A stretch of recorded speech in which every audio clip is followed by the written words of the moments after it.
TNPSC தேர்வுகளுக்கு தயாராகும் மாணவர்களுக்கு எங்கள் வணக்கம். இன்னைக்கு நம்ம இந்த வீடியோவில் சென்னை ஐஎஸ் அகாடமி வழங்கும் டிஎன்பிஎஸ்சி குரூப் 2 மற்றும் குரூப் 2A முதன்மை தேர்வுக்கான மாதிரி தேர்வு தான் பார்த்துட்ருக்கோம். வாங்க இன்னைக்கு கிளாஸ்க்குள்ளே போகலாம்.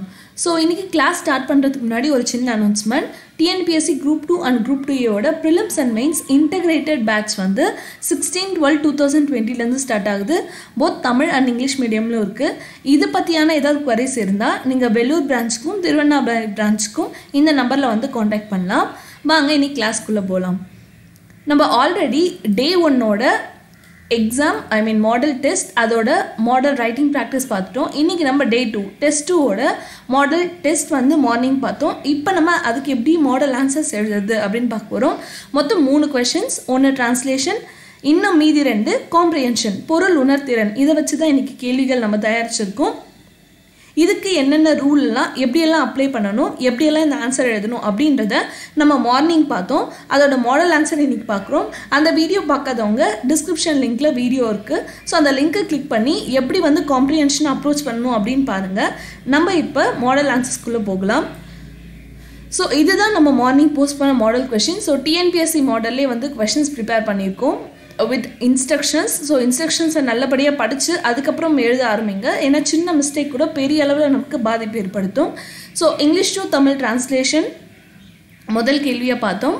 இரண்டாவது கேள்வி காம்ப்ரிஹென்ஷன் 1. இந்த காம்ப்ரிஹென்ஷன் 1ல் அபவுட் வேர்ல்ட் பேங்க் உலக வங்கியை பற்றி பார்த்தோம். இதில் 5 கேள்விகள் கேட்கப்பட்டிருந்தது. ஒவ்வொரு கேள்விக்கும் 3 வரி மிகாமல் பதில் அளிக்கணும் அப்படின்னு வந்து சொல்லியிருந்தோம். அடுத்து நம்ம செகண்ட் காம்ப்ரிஹென்ஷன் பார்த்தோம். இது தொழில்துறை தமிழகத்தோட இண்டஸ்ட்ரீஸ் பற்றியான கேள்விகள் வந்து அமைச்சிருந்தோம்.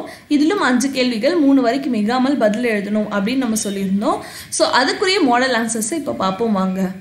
ஸோ உங்ககிட்ட ஆன்சர் பேப்பர் வந்த பிறகு புக்லெட்டோட சீரியல் நம்பர் வந்து என்ன இருக்கோ அதை பார்த்து கரெக்டாக காப்பி பண்ணுங்கள். நான் இங்கே மாடல் நம்பர் எழுதியிருக்கேன். அதுக்கப்புறம் date of the examination, register number இதை போடுங்க. Next signature of candidate. Start பண்ணும் போது இந்த சிக்னேச்சர் போடணும். அதே மாதிரி கம்ப்ளீட் பண்ணி முடித்த பிறகு இங்கே சிக்னேச்சர் போடணும். இது இன்விஜிலேட்டரோட பேஜ். இங்கே வந்து நம்ம கை வைக்கக்கூடாது. ஸோ இதெல்லாம் முடிஞ்ச பிறகு இன்ஸ்ட்ரக்ஷன்ஸ்லாம் படித்து கொஷின்குள்ளே போகிறோம். முதல் கேள்வி English to Tamil translation. So ஆங்கிலத்திலிருந்து தமிழுக்கு மொழிபெயர்த்தல் 20 மார்க்கு. இதில் ஃபெமினிசம் பற்றியான கேள்விகள் கேட்டோம். இன்னைக்கு காலையில் இந்த கேள்விகளை வந்து டிஸ்கஸ் பண்ணோம். இப்போ அதோட மாடல் ஆன்சர்ஸ் பார்ப்போம். முதல்ல நான் சொன்ன மாதிரி first thing is title. Feminism அப்படின்னா பெண்ணியம் அப்படின்னு அதுக்கு வந்து தலைப்பு கொடுத்துட்டு அதுக்கப்புறம் எழுத ஆரம்பிக்கணும். நான் இங்கே வந்து ஹைலைட் பண்ணியிருக்க எல்லாமே வந்து முக்கியமான வார்த்தைகள். ஸோ பெண்ணியம், சமூக பொருளாதார அரசியல், பாலினத்தோட சமத்துவம், 19ஆம் நூற்றாண்டின் அடிமைத்தனம், ஆணின் துணை இல்லாமல் இயங்க அனுமதி இல்லை, உண்மையில் ஒரிஜினலி அப்படின்னா உண்மையில், ஈக்குவாலிட்டி அப்படின்னா சமத்துவம், அணுகுமுறை அப்படின்னா அப்ரோச், அப்புறம் கலைவே அப்படின்னா ரிமூவ் பண்ணுறதுக்கு. ஸோ இந்த மாதிரி டிஃப்ரென்சஸை ரிமூவ் பண்ணதுக்கு என்னென்ன வார்த்தைகள், அது மட்டும் இல்லாமல் வெறும் வார்த்தை இல்லை, it's not just a word. இந்த மாதிரி ஒவ்வொரு முக்கியமான கீவேர்டையும் நீங்கள் தமிழில் வந்து எழுதி பழகினீங்க அப்படின்னா மொத்தமான ஒரு பேராகிராஃபை உங்களால் ஈஸியாக அப்ரோச் பண்ண முடியும். ஸோ போராளி என்ற பட்டம் அப்படின்னா வந்து ஃபைட்டர் அப்படின்ற டைட்டில். ஸோ இந்த மாதிரியான வார்த்தைகள்லாம் எடுத்து கிராமட்டிக்கல் மிஸ்டேக், ஸ்பெல்லிங் மிஸ்டேக் இல்லாமல் நீங்கள் எழுதுனீங்க அப்படின்னா ஒரு பக்காவான ஒரு டிரான்ஸ்லேஷன் எழுதுறதுக்கு இது வந்து வழிவகுக்கும். ஸோ டிரான்ஸ்லேஷன் பற்றியான நிறைய விஷயங்களை நேற்று நம்ம டேட் 1ல் பேசியிருக்கோம். ஸோ இனிமேலும் வர எல்லா எக்ஸாம்லையும் டிரான்ஸ்லேஷன் பற்றி பேசுவோம். இன்றைக்கி இந்த டாபிக் இதுதான்.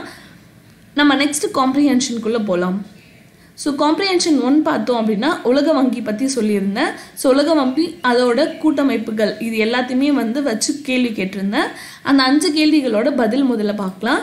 முதல் கேள்வி உலக வங்கியின் முதன்மை நோக்கம் என்ன அப்படின்னு கேட்டிருந்தேன். ஏழை நாடுகளோட வறுமை ஒழிப்பு மற்றும் பொருளாதார வளர்ச்சி, இதுதான் வந்து உலக வங்கியோட முதன்மை நோக்கம். அண்ட் 2வது கேள்வி மறுகட்டமைப்பு வங்கியின் உறுப்பினர்கள் எண்ணிக்கை பற்றி கேட்டிருந்தேன். 3 வரிகள் மிகாமல் எழுதணும் அப்படின்றதுனால அதுக்குள்ளே நம்ம எவ்வளோ நாள் எழுதலாம், 1 வரி 2 வரியில் கூட நம்ம பதில் அளிக்கலாம். ஸோ எத்தனை உறுப்பினர்கள் அப்படின்னா மொத்தம் 184 உறுப்பு நாடுகள் உள்ளன அப்படின்றதையும் வந்து எழுதியிருக்கேன். 3வது கேள்வி சர்வதேச நிதி கழகத்தின் நோக்கம் அப்படின்னா சர்வதேச நிதி கழகத்தின் நோக்கமானது வளரும் நாடுகளின் பொருளாதார வளர்ச்சிக்கு தேவையான கடன்களை தனியார் துறையினருக்கு வழங்குகிறது. அதாவது இந்தியா அப்படின்னா அதோட பிரைவேட் இண்டஸ்ட்ரீஸ்க்கு இது கடன் வழங்குறாங்க.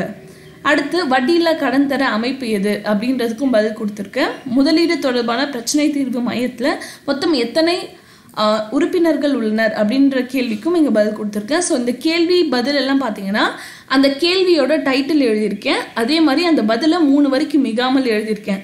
இப்படி தான் காம்ப்ரிஹென்ஷன் நம்ம ப்ரெசென்ட் பண்ணணும். ஒரு கேள்விக்கு இன்னொரு கேள்விக்கும் இடைவெளி விடுங்க, கேள்வி என்ன வந்து கரெக்டாக குறிப்பிடுங்க. இப்படி பண்ணிங்கன்னா காம்ப்ரிஹென்ஷனில் முழு மதிப்பெண் நம்ம எடுக்கலாம். அடுத்த காம்ப்ரிஹென்ஷன் தொழில்துறை இண்டஸ்ட்ரீஸ் பற்றி பேசியிருக்கோம். ஸோ இண்டஸ்ட்ரீஸ் வந்து ரொம்ப பெருசாக இருந்ததுனால நம்ம மொத்தமாக படிச்சுட்டு இப்போ கேள்விக்குள்ளே போகிறோம். ஸோ இந்த 5 கேள்விக்கான பதில் கீழே கொடுத்துருக்கோம். ஆசியாவின் டெட்ராய்ட் எனப்படுவது எது அப்படின்னா, உலக வங்கி மற்றும் பன்னாட்டு நிதிகளை வந்து அதிக அளவில் பெற்றதால் சென்னை தான் வந்து ஆசியாவின் டெட்ராய்ட், அதாவது ஏசியாவோட டெட்ராய்ட் தொழில் நகரம் அப்படின்னு வந்து அழைக்கப்படுது. அடுத்த கேள்வி, தமிழ்நாடு இந்தியாவின் நூல் கிண்ணம் எனப்படுவதன் காரணம் என்ன அப்படின்னு கேட்டிருந்தேன். ஏனெனில் 41% நூல் வந்து தமிழ்நாட்டில் தான் உற்பத்தி செய்கிறாங்க. அடுத்து 3வது கேள்வி, தமிழகத்தோட வாகன உற்பத்தி. ஏன் வந்து தமிழகத்தோட வாகன உற்பத்தியை பற்றி முக்கியமாக சொல்கிறோம் அப்படின்னா, இந்தியாவில் யூஸ் பண்ணுற 28% உதிரி பாகங்கள், அதே மாதிரி 19% லாரிகள், அப்புறம் இருசக்கர வாகனங்கள், இது எல்லாமே தமிழகத்தில் தான் உற்பத்தி செய்யப்படுது. தமிழ்நாட்டோட சிமெண்ட் உற்பத்தி பற்றி 4வது கேள்வி கேட்டிருந்தேன். இதில் தமிழ்நாடு இந்தியாவிலே 3ஆம் இடத்தில் உள்ளது. அப்புறம் கடைசி கேள்வியாக காற்றழுத்த விசை குழாய் நகரம் எது அப்படின்னா வந்து பம்ப் சிட்டி எது அப்படின்ற கேள்விக்கு கோயம்புத்தூர் நகரம் தான் வந்து காற்றழுத்த விசை குழாய் நகரம் அப்படின்னு அழைக்கப்படுது அப்படின்றத குறிப்பிட்டு ஏன் அப்படின்ற காரணத்தையும் இங்கே விளக்கியிருக்கேன். ஸோ இன்றைக்கி நம்ம கற்றுக்கிட்டது டிரான்ஸ்லேஷன் பண்ணும்போது அதுக்குரியான வார்த்தைகளை வந்து நம்ம எடுத்து எழுதணும், கிராமட்டிக்கல் மிஸ்டேக் பண்ணக்கூடாது, அதே மாதிரி ஸ்பெல்லிங் மிஸ்டேக் பண்ணக்கூடாது. காம்ப்ரிஹென்ஷன் எடுத்துக்கிட்டோன்னா அவங்க எத்தனை வரிகள் கேட்டிருக்காங்களோ அத்தனை வரி, அதுக்கு கம்மியாக எழுதலாமே தவிர அதை விட அதிகமாக எழுதக்கூடாது. டைட்டில் போட்டுக்கோங்க, எந்த கீவேர்ட் கேட்குறாங்களோ அதை வந்து மேல் குறியீடு காட்டி எழுத பழகுங்க. ஸோ இன்றைக்கி கிளாஸில் இதுதான். ஏதாவது டவுட்ஸ் இருந்துச்சா கமெண்ட் செக்ஷனை அப்ரோச் பண்ணுங்கள். So thank you so much. நாளைக்கு மற்ற வீடியோவில் பார்ப்போம். நன்றி.